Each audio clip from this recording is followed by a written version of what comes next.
मुफ्त के बीज थे, 4 पौधे हमसे बन गए, ये भी किसी से कम नहीं है, क्योंकि मुफ्त का एक पौधा भी हो तो भी काफ़ी है।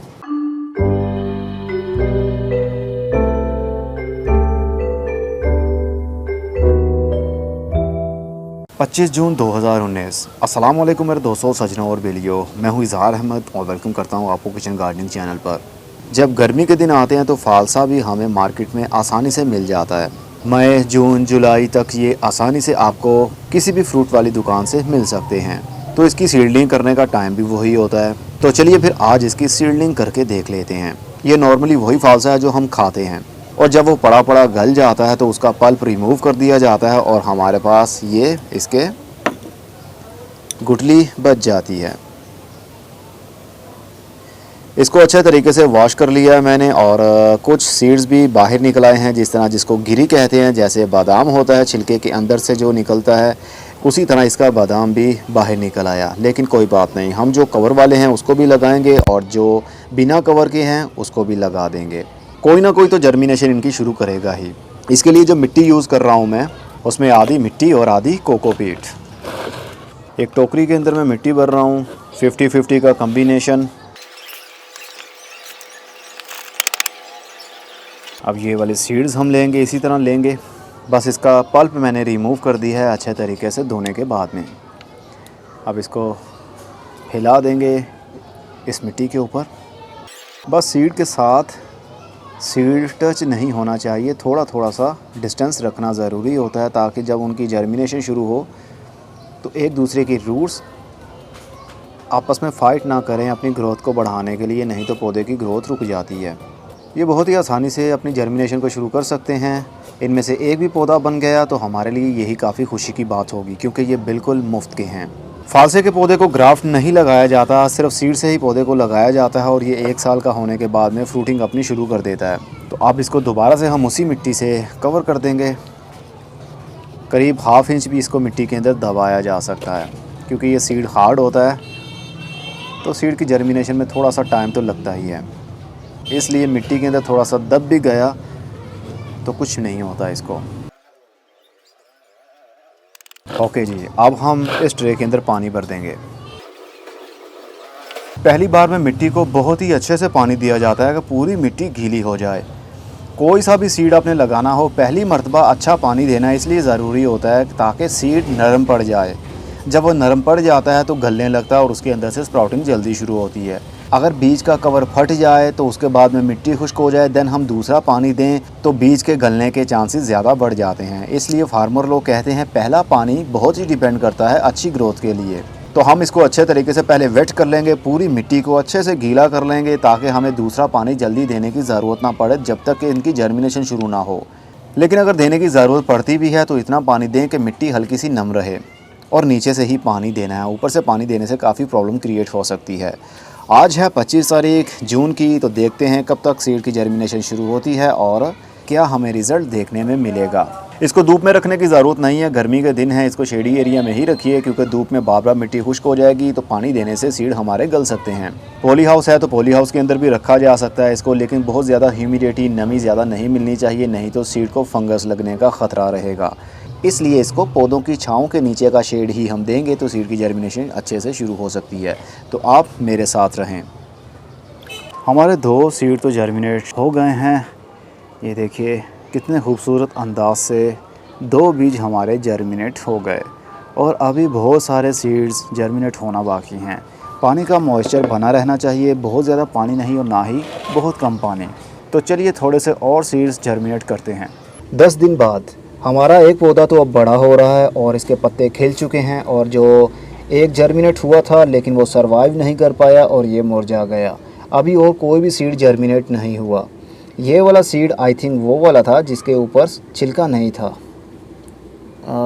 जी हाँ, इसके ऊपर छिलका था, जो हार्ड छिलका होता है ना, जो लकड़ी टाइप होता है, ये वो वाला इस हार्ड छिलका इसके ऊपर मौजूद था। तो ये तो जर्मिनेट हो गया, और मोस्टली सीड्स हमने इसी तरह के लगाए थे जो कि इस तरह जर्मिनेट हुआ। तो दूसरे भी जर्मिनेट होने चाहिए, लेकिन कोई बात नहीं, अगर एक भी पौधा हमसे ये वाला बन गया तो हमें यही बहुत खुशी मिलेगी, क्योंकि मुफ्त के बीज थे हमारे, हमने फ़ालसा खा लिया और उसके जो बीज थे हमने लगाए और एक पौधा बन गया। तो चलिए जल्दी से थोड़े से और जर्मिनेट करते हैं, अगर ना हुए तो चलिए इसी को हम थोड़ा सा और बड़ा करते हैं।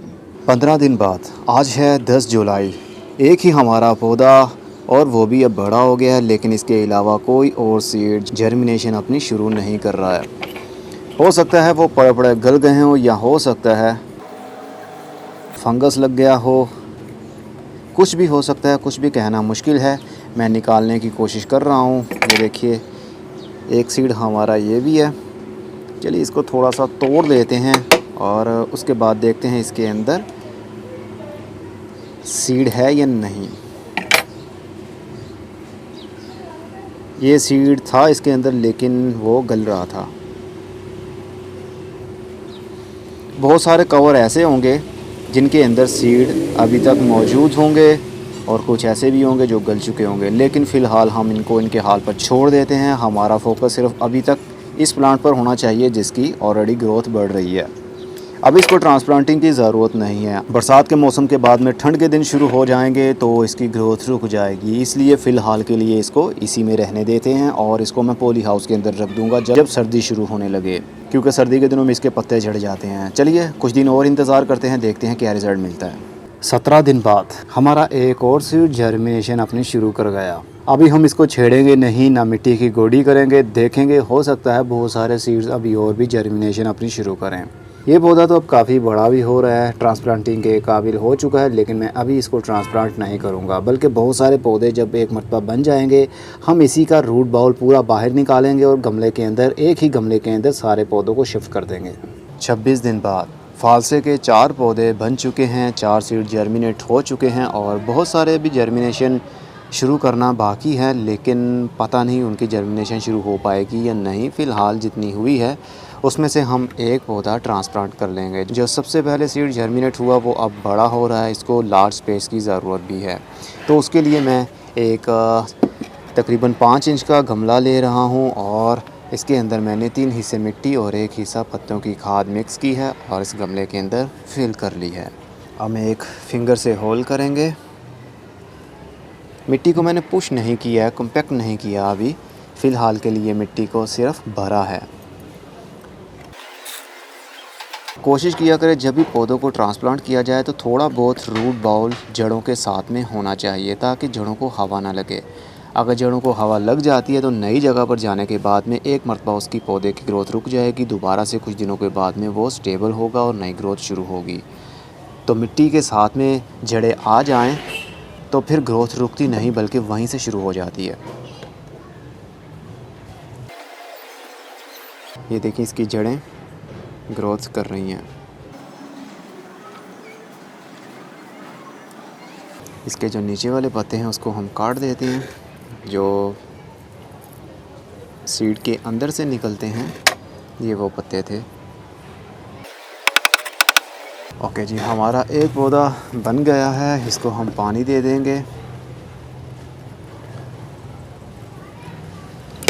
और देखेंगे कितने दिनों में ये थोड़ा सा और बड़ा होता है, और ये भी देखेंगे कि इसके सीड कुछ और भी जर्मिनेशन अपनी शुरू करते हैं या फिर इतने ही रहेंगे। मतलब 4 पौधे मुफ्त के बीज थे, 4 पौधे हमसे बन गए, ये भी किसी से कम नहीं है, क्योंकि मुफ्त का एक पौधा भी हो तो भी काफ़ी है। तो चलिए फिर इसको जल्दी से बड़ा कर लेते हैं।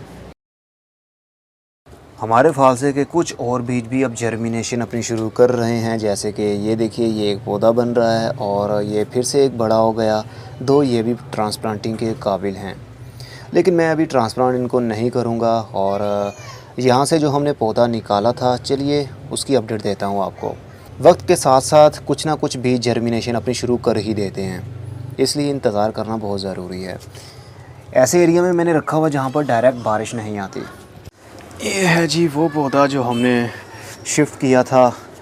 बारिश होने की वजह से अब मिट्टी के ऊपर जब बारिश पड़ती है तो मिट्टी पत्तों के ऊपर आ जाती है जंप लेकर, तो वहीं पर वो जम जाती है। ये देखिए एक पौधा और भी इसके साथ, मतलब एक सीड और भी इसके साथ जब हमने इसको ट्रांसप्लांट किया था गमले के अंदर, तो हो सकता है उस मिट्टी के अंदर एक बीज और पड़ा हुआ था जो वो भी शिफ्ट हो गया यहाँ पर।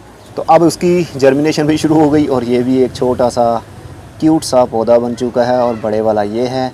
फालसे के पौधे के जो नए पत्ते आते हैं देखने पर ऐसे लगता है जिस तरह वो झुके हों, कोई बीमारी लगी हो उनको या पानी की कमी हो गई हो, वो ढीले ढीले से होते हैं। लेकिन जैसे ही वो खिल जाते हैं तो पत्ते सही हो जाते हैं। इसलिए घबराना नहीं। फ़िलहाल इसको फुल धूप में रखेंगे हम, लेकिन जहाँ पर मैंने रखा हुआ है यहाँ पर मॉर्निंग की धूप आती है, तकरीबन 11 से 12 बजे की धूप आती है। उम्मीद है फालसे के सीड आप भी अब जर्मिनेट करेंगे। फालसा अभी भी आपको मार्केट से मिल सकता है। अभी भी मौसम है, अगस्त की आज 4 तारीख हो चुकी है, तो जल्दी से फालसा लाइए, उसको खा लीजिए और उसकी जो गुठलियाँ बचती हैं उसको आप एज आ सीड यूज़ कर सकते हैं।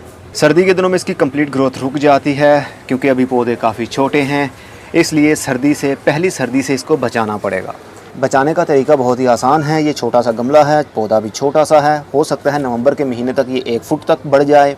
तो नवंबर के महीने में हम इसको ऊपर से पॉलीथीन से कवर कर देंगे, ट्रांसपेरेंट पॉलीथीन, जिसके आर पार हम देख सकते हैं, ताकि सूरज की रोशनी अंदर वाली साइड पर जा सके। उससे अंदर वाली साइड पर हीट बन जाती है और ये हीट में ही पौधा ग्रोथ करता है। सर्दी के दिनों में इसके पत्ते घिर जाते हैं। तो फरवरी के महीने तक आप इसको कवर ही रहने देंगे। पानी की ज़रूरत आपको फील हो तभी आप पानी दें इसको, चाहे पॉलीथीन रिमूव किया हो, चाहे पॉलीथीन इसके ऊपर हो। जब इसकी ऊपर से मिट्टी खुश्क होगी तो ही इसको पानी दिया जाए। फरवरी के महीने में पॉलीथीन को रिमूव कर दें और इस पौधे को फुल धूप में रखें। रखना तो वैसे फुल धूप में ही है, गर्मी हो सर्दी हो, ये फुल धूप का ही पौधा है। इंडोर नहीं रह सकता ये, और ना ही शेडी एरिया में सही से फ्रूटिंग हो सकती है। इसको पत्तों की ग्रोथ चाहते हैं तो इसको शेडी एरिया में भी रख सकते हैं। अगर फ्रूटिंग लेनी हो तो इसको आप फुल धूप में रखेंगे। 6 महीने का पौधा या 1 साल का पौधा, इनको फ्रूटिंग शुरू हो जाती है। अब मैं चलता हूँ। खुदा हाफिज़, good bye, see you and tata, और अपना बहुत सा ख्याल रखिएगा।